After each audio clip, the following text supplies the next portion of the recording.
Welcome to the Rebel Souls podcast, where we flip the middle finger to the status quo. I'm your host, Shelley Paxton, lifelong rebel, liberator of souls, and author of Soulbatical, a corporate rebel's guide to finding your best life. Settle in as we dive deep with badass leaders who are rebelling for what matters most in life, business, and the world at large. I'm so happy you're here. Let's get this revolution started. Before we begin, I want to share an offering from my soul to yours.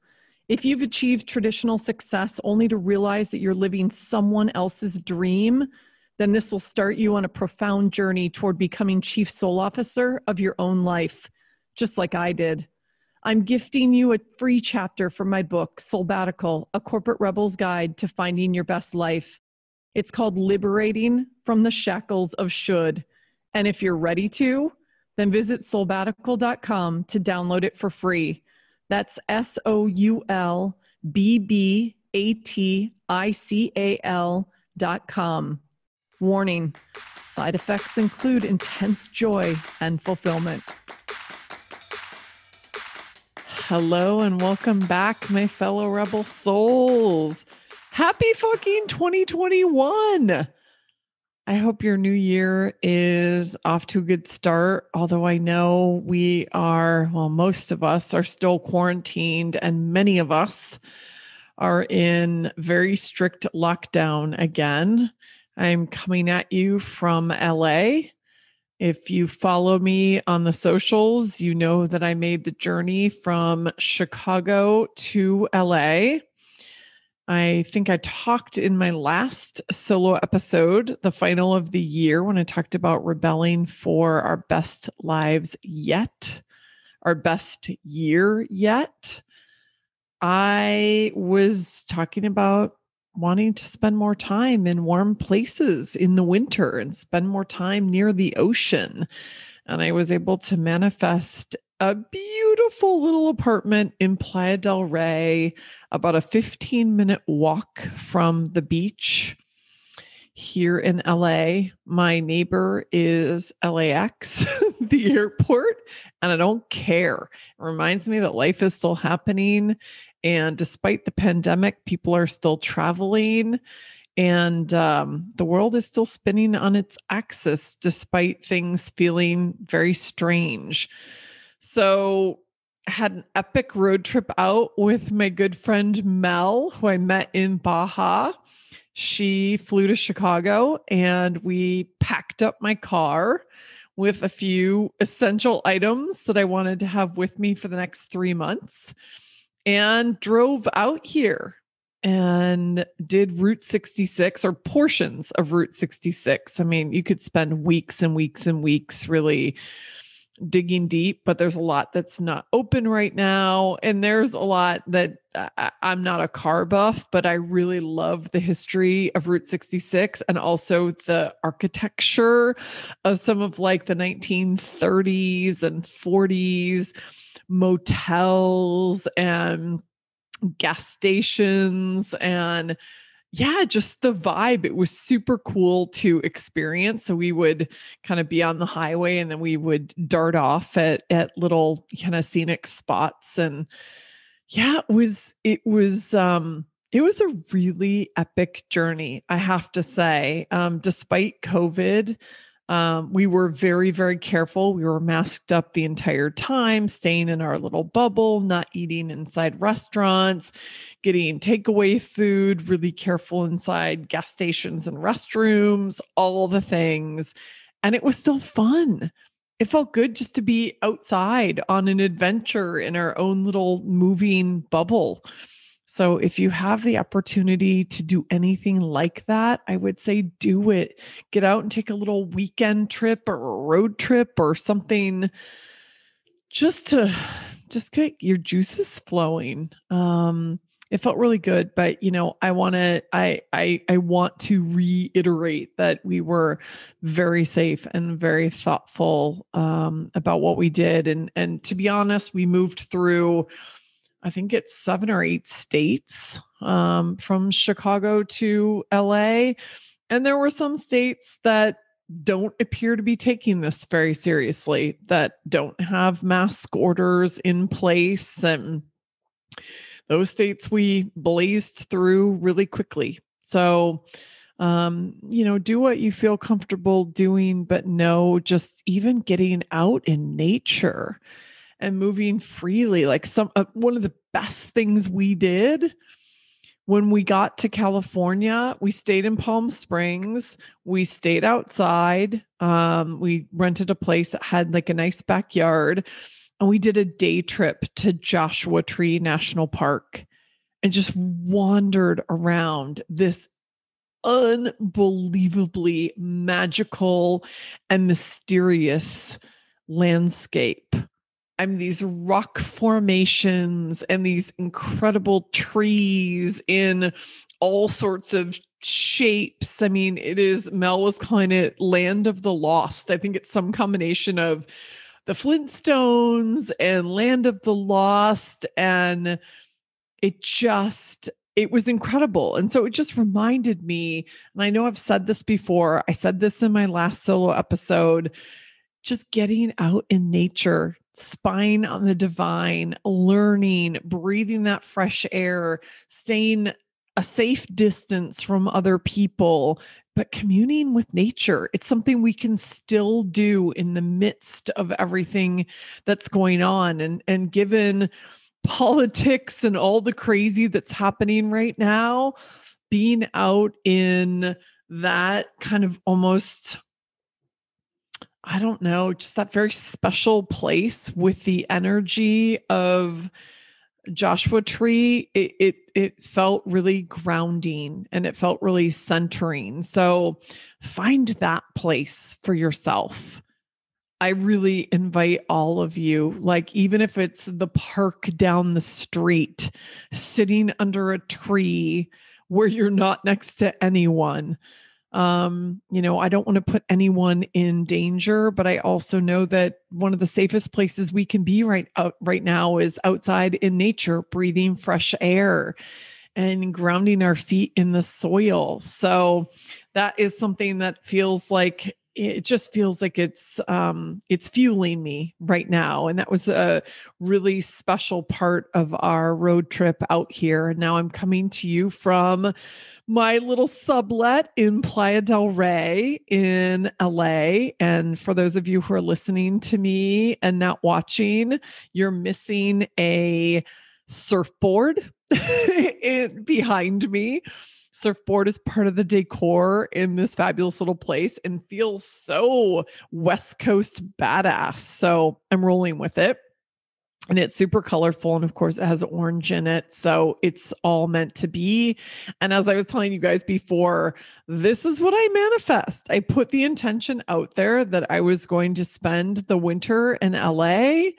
And I started planting the seeds with my community and my tribe. And voila, here I am. So as we talked about in the Rebelling for Your Best Year Yet, start planting those seeds and showing up, being who you want to be. And I know we talked about 3 questions last time. Who would you have to be in order for 2021 to be your best year yet? And what will it look like across all facets or the most important facets of your life? And what do you need to stop, start, and continue to create this reality? And so I thought it would be really powerful on the back of that conversation and hopefully the work that you've all done to set this year up to be your best year yet, to talk about what does it look like to rebel for living your legacy. It's something I talk about in the book. And what led me back to the book today is the fact that the day I'm recording this, not the day that you're listening to this or that it drops, but the day I'm recording this, it's the 1-year anniversary of my book launch. I'm recording this on January 14th. You'll hear it soon. after that. And I was sitting here today and I'm like, damn, it feels like yesterday and a million years ago, all at the same time. I have to admit, it was one of the proudest moments of my life. It's always been a dream of mine to write a book. I never knew what that book was going to be about or if I was even going to realize that dream. And I did.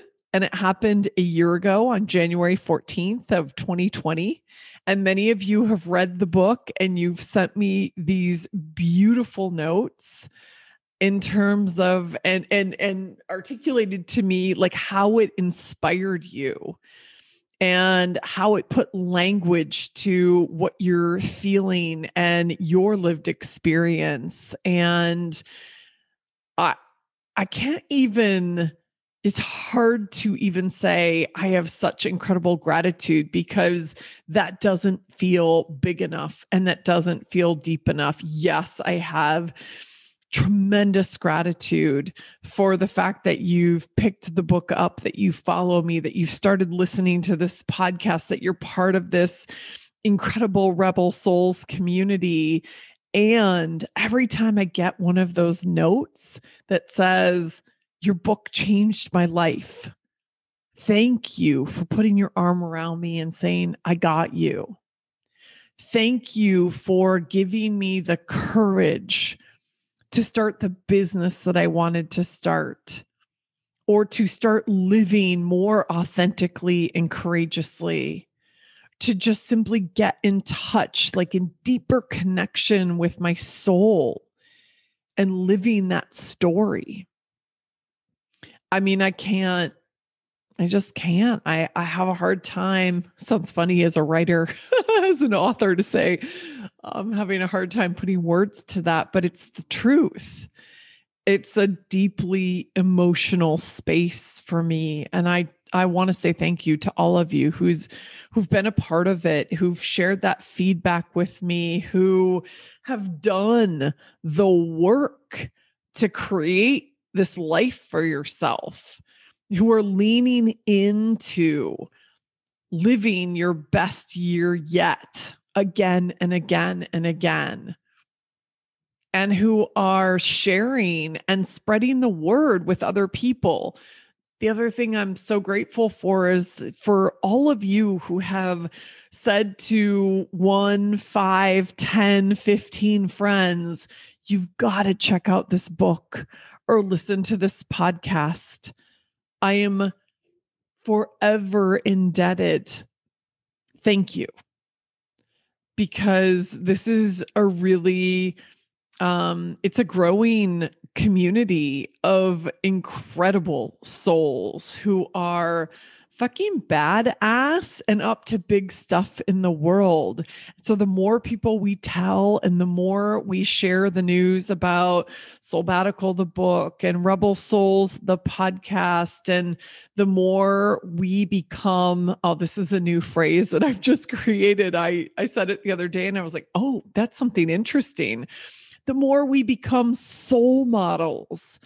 And the way I think of soul models is it's like the next generation role model, right? Soul model is about we are the role models of what it looks like to live the truth of our soul, to live true to ourselves.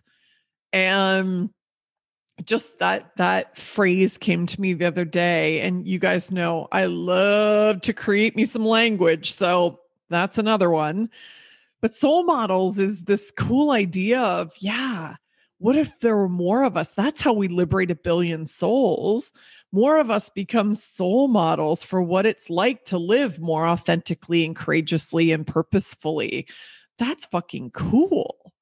So yeah, you guys go be badass soul models. I'm definitely going to do it. And you know what? One way we can do that is by living our legacy. And that's the topic that I want to talk about today. And so I went back to the book knowing that this is the 1 year anniversary. And it just kind of made me beam with pride. Like, my baby's 1 year old, and I think my baby is only just beginning to have the impact that she's meant to have. And we've only scratched the surface of liberating 1 billion souls. We're at the beginning of this journey, and I'm super excited about where it's going to take us all collectively. And so I was thumbing through the book and thinking about what are some of my favorite parts? Like, what are things where I just remember writing it and going, whoo, like, yes, that's a message I want to get out into the world. And I landed on one of my favorite questions in the book, which then kind of led me to this topic. And the question in the book is, if I continue to live as I am now for the next 3, 5, 10 years or more, will I be moving toward who I want to become or further away? I've asked this question to a lot of my clients. You guys might have heard me pose this question on many podcasts that I've been a guest on. But to me, it like stops me in my tracks every time. I'm going to read the question again. If I continue to live as I am now for the next 3, 5, 10 years or more, will I be moving toward who I want to become or further away? There's so much in this. And I guess what I would add to it, what I've been thinking about today in advance of, hitting the record button, is that has everything to do with, if I continue to live the way I'm living right now, am I living my legacy? Or am I detracting from it? Am I living my legacy, or am I impeding it? And this concept of living your legacy is one that struck me as I was writing the book. We all hear so much talk and rhetoric around this idea of leaving a legacy. And I'm not trying to undermine that at all, because I think leaving a legacy is incredibly powerful. I think living a legacy is even more so. And the distinction there for me is that it starts now. It starts today. I think oftentimes when we think, or at least I know in my head, when I thought about leaving a legacy, it always feels like this thing that's kind of off in the future, this thing that's sort of like far away that I'll do one day, that, I'll work up to. And maybe that's not how you think about it. And that's okay. I wanted to share what was behind my thought process as I was writing this. That's how I was thinking about it. And I thought, well, okay, what would it mean to be in the here and now, owning my legacy? Well, that would mean I'm living my legacy. And that whatever I determine my legacy to be, I'm using that as the filter or the criteria for what I'm doing every minute of every day. That's living my legacy. So what do you want your legacy to be? How do you want to be remembered? I think of it in terms of my purpose. For me, legacy is very much tied to liberating 1 billion souls. It's very much tied to the soulbatical work. And what is that? What is that for you? It doesn't have to be that grand. On the simplest level, what do you want to be remembered for? And what choices are you making today to design a life that supports that? What choices are you making today in terms of who you're spending time with and how you're spending your time in a way that supports living that legacy, in a way that supports being a soul model for what you stand for in the world? That's what I mean when I say living your legacy. And I just think of it as it's a guiding force, right? It's a guiding force for, am I living my truth? And am I being honest with myself about where I'm spending my time and how I'm spending my energy? So I thought it might be helpful to go through three things that I think about when I think about living your legacy. And I think about, okay, how do I start to measure that? What does that look like in practical terms in my life? And so there are three things that came up for me. One is, I'll go through each one of these, but one is, what are the beacons that help me understand, like, am I on the path of living my legacy? And, sort of what are the guardrails of that? So that's one that I'll talk about. The second one is like, what are the kind of reality checks around, like, am I on target? Am I off target? How can I get a sense for, am I living my legacy and really kind of, spending my time and my energy in service of my legacy? And the third is around support. And I think this is one of the most important pieces, and it ties to a powerful conversation that I had with Addison Brazil, that will be coming up next, in terms of an episode dropping.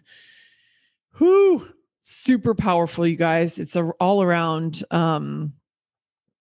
normalizing the conversation around mental health, which is something that's so incredibly important to me, as you all know. And even deeper than that, it's really about curating a community, a safe community where we can share our stories and be supportive with each other and of each other, so we can do what we're fucking here to do.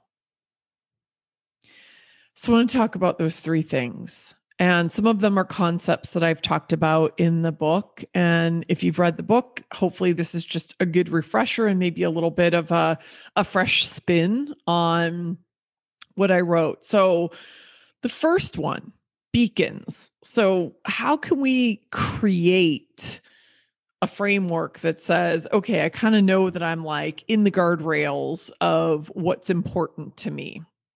And the way that I think about this is, I've set up a personal board of directors. That's what I call it. I talk about this in the book. And my personal board of directors are 6 people. And I imagine over time that this board of directors is going to evolve. But I'm going to tell you right now, in the present moment, who those 6 people are and why. And the way I think about my board of directors is, these are people who represent the high watermark for authenticity, courage, and purpose. And to a great degree, fulfillment, because that's what all of that ladders up to in the soulbatical world. So on my board of directors, I think about these are not people I know personally. They're people who I definitely have put, an intention out into the universe that I would love to meet one day, that I would love to interview on this podcast, that I would love to be interviewed by. But that's not the point. These are people that I can kind of say, what would Brene do? What would Ariana do?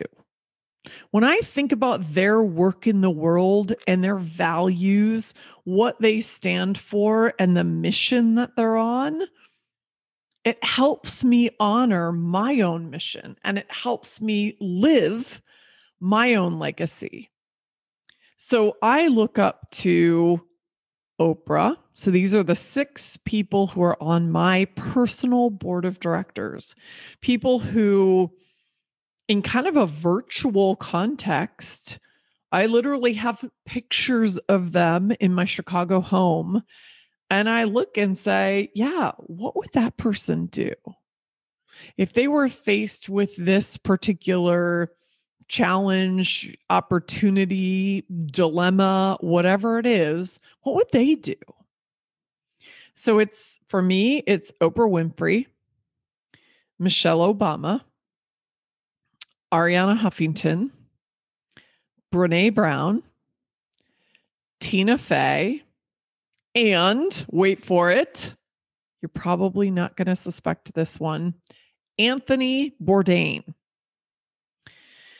Anthony Bourdain. Oh man, I don't have enough words to talk about how I feel about that guy and the incredible loss I felt when he took his own life. And he represents everything rebellious and creative and adventurous and curious and all of those things. He's such a badass. And what he put out into the world was such a unique perspective on the culinary world and on travel and on culture. And he did it in such a rebellious way.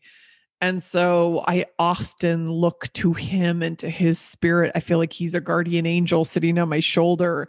And it's sort of like, okay, when I want to ask myself, like, how would I approach this in a way that truly is authentic and courageous and really fucking badass? Like, what would Anthony do?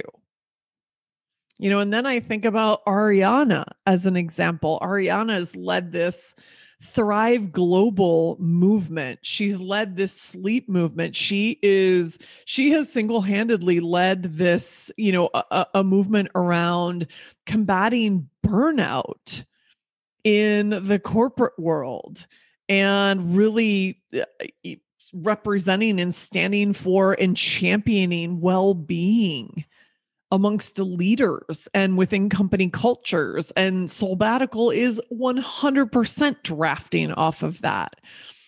And so when I have big questions surrounding like going into that space, I think, what would Ariana do? Because I know I'm standing on the shoulders of these giants. And, Tina Fey to me is just creativity and humor and has just broken so many molds and stereotypes in the comedy space and given my improv roots, it makes perfect sense. So I don't have to go through all of these, but I want to invite you all and encourage you all to say, who are those people for me? Maybe you know them. Maybe they're a very personal mentor for you. Maybe it's a combination of people you know and you don't know. But I think getting really clear on who those people are that become the beacons for the values and the legacy that you want to live in the world so that you can always come back to that as a touchstone is super powerful. And it's something I do every single day. In fact, I'm going to recreate in this LA space my board of directors because I'm realizing that I did not bring my pictures with me. And it is really helpful to be able to look at this really, really just, oh my God, like iconic group of people and say, am I living my legacy? And what did they do? What decisions did they make in living their own legacy? And learn from them and hopefully one day meet them. So that's number one. Those are our beacons. Our beacons are the people that we put on our personal board of directors, which can be real and or virtual or some combination of the two. The second one is reality checks. So what does a reality check look like in terms of, am I living my legacy? Am I moving closer to who I want to be and the legacy I want to live every single day? And the reality checks are a couple things. The most telling is your calendar. This one has been a painful lesson. I shouldn't even say past tense, has been and is a painful lesson for me.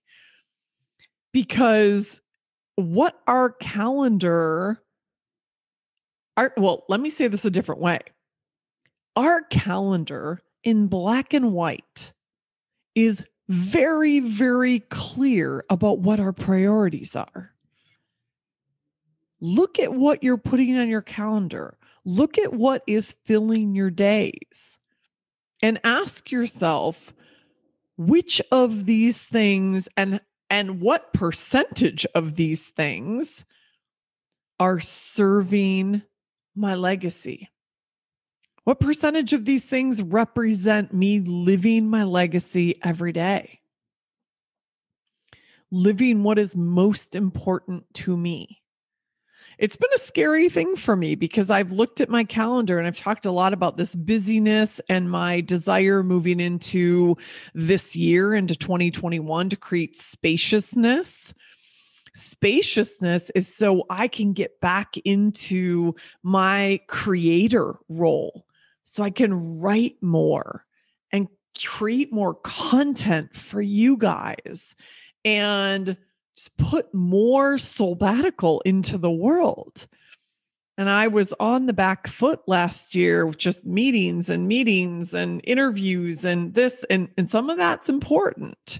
And a lot of it isn't. A lot of it is busyness. Kind of gets disguised as priority. So look at your calendar and ask, like, what is it serving? And be honest with yourself.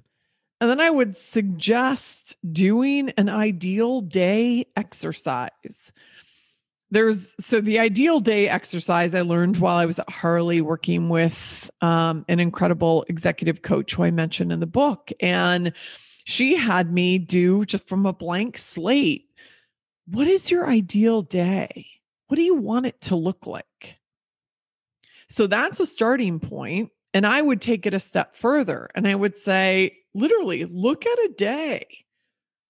Look at a day from, choose whatever it is, whenever you wake up, 6 a.m.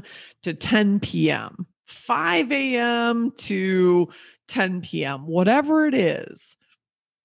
How do you want to use those hours? What would your day look like if you were living your legacy? And put the building blocks on there. What kinds of activities would you be doing? What kinds of people would you be spending your time with? What kinds of free time, play time, unicorn creative time would you want to have on your calendar to put your thought leadership, to put your vision, maybe your book, maybe who knows what it is, out into the world? Whatever is part of you living your legacy. What does that look like when you kind of put it into an ideal day or an ideal week, maybe? What does that look like? And the other thing I would offer you is a question I have in the book that I love. It comes from Derek Sivers, who is a brilliant entrepreneur. And I would definitely recommend reading some of his books. I'm spacing on the name his I'm spacing on the name of his book. We'll find it and put it in the show notes. But the question is this, and I'm using this more and more often as I'm asking myself as a filter for what actually gets on my calendar. And the question he asks is, what if this was happening 2 days from now? Would it still be a priority? And that kind of stopped me in my tracks the first time that I read it. And the first time that I heard it, I was like, oh shit. How many things do I put on my calendar? Cause I'm like, oh yeah, you know what? It's let's see, it's the beginning of January right now. Yeah, I'll kind of deal with that maybe in late February. And all I'm doing is kicking the can down the road of something I don't want to deal with. And if I'm honest with myself, something I don't really want to do and that doesn't really serve living my legacy and that doesn't really serve who I want to become and doesn't really serve having my best year yet.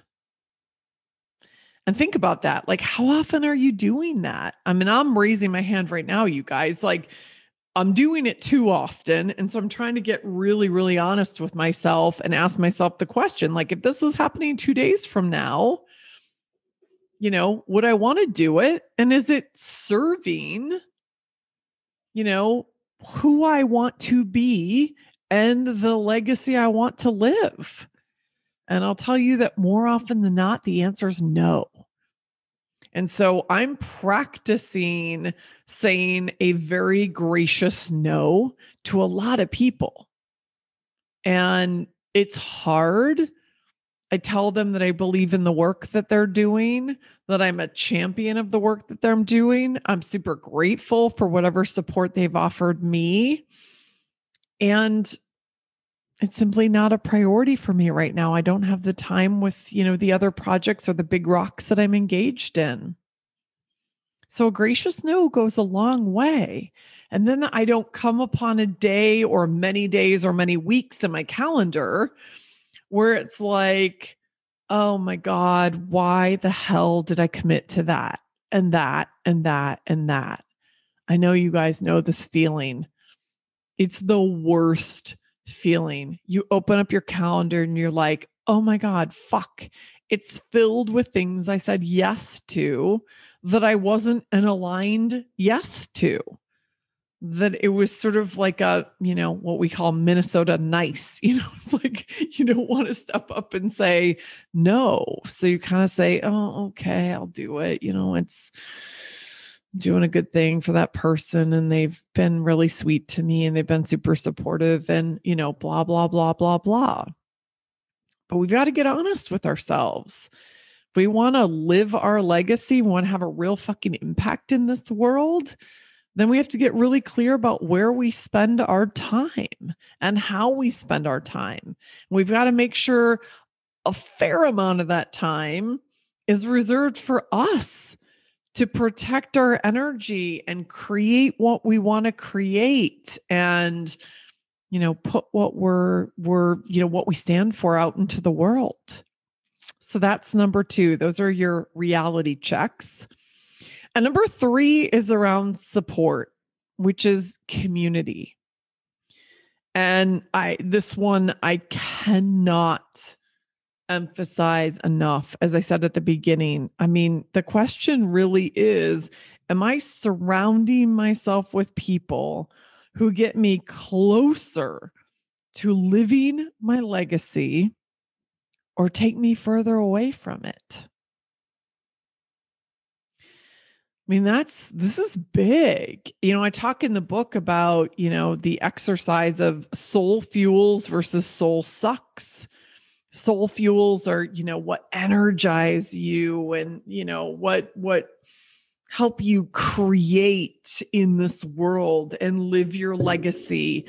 And soul sucks are like, depleting and soul sucking and all of that stuff, right? And think about it in terms of your community. Who are the people in your world who fuel your soul?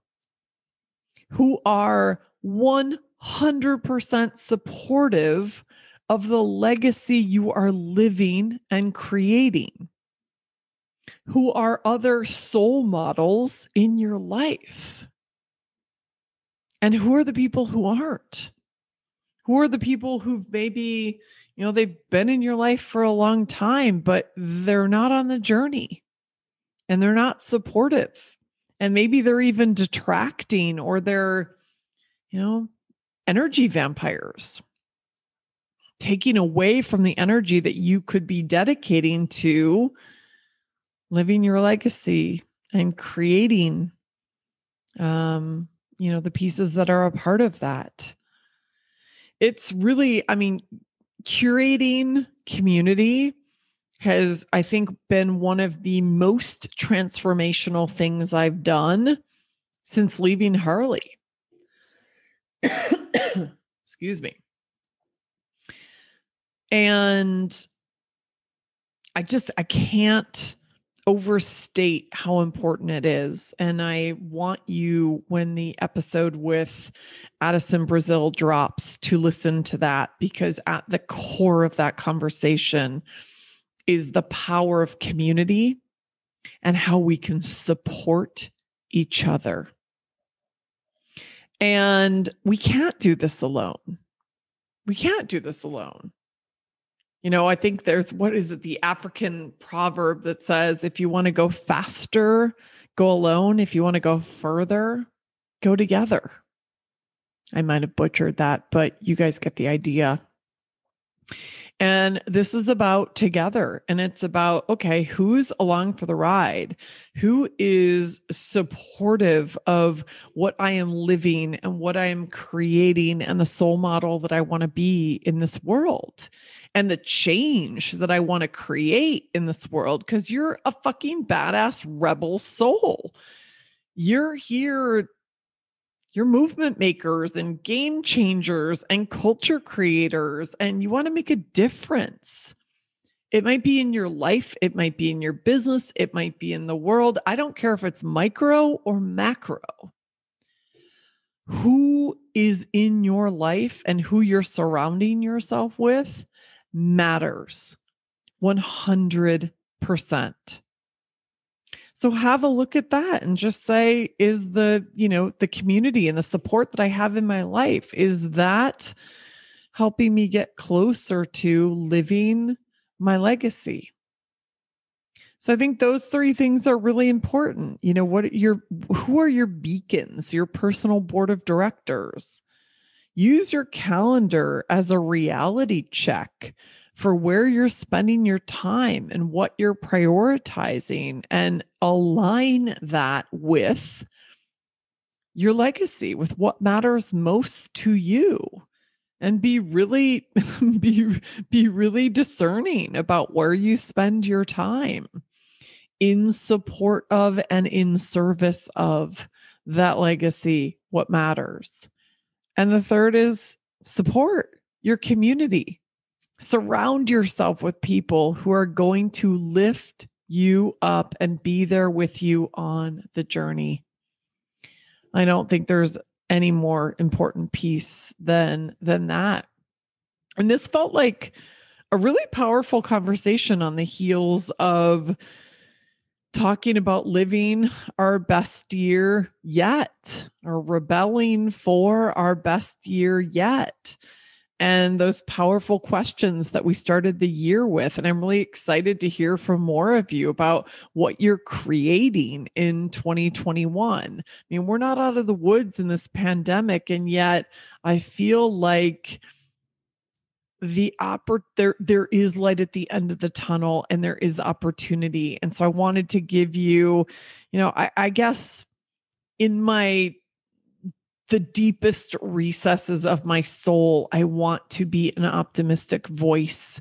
And I want to give you some really constructive things to be thinking about what you want to create and how to live in a way that feels really powerful and really impactful in spite of it all.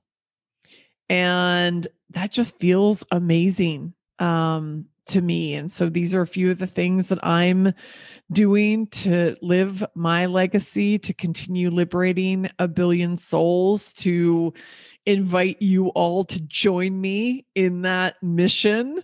And I hope this was helpful. So I'm going to leave you with that thought. As always, please reach out, share with me like what resonated. If you're loving this, please subscribe, rate and review. And God, we have such a good 2021 lineup coming your way. So stay tuned and thanks for being with me. Love you, Rebel Souls. Bye. Hey, Rebel. Thanks for listening. If you were inspired by what you heard, please subscribe, rate, and review so our fellow Rebel Souls can find us. We have big work to do together. And if you want to dive deeper, head on over to my website at soulbatical.com and follow me at Soulbatical on Instagram. Until next time, stay bold, brave, and badass, and never stop asking, what am I rebelling for?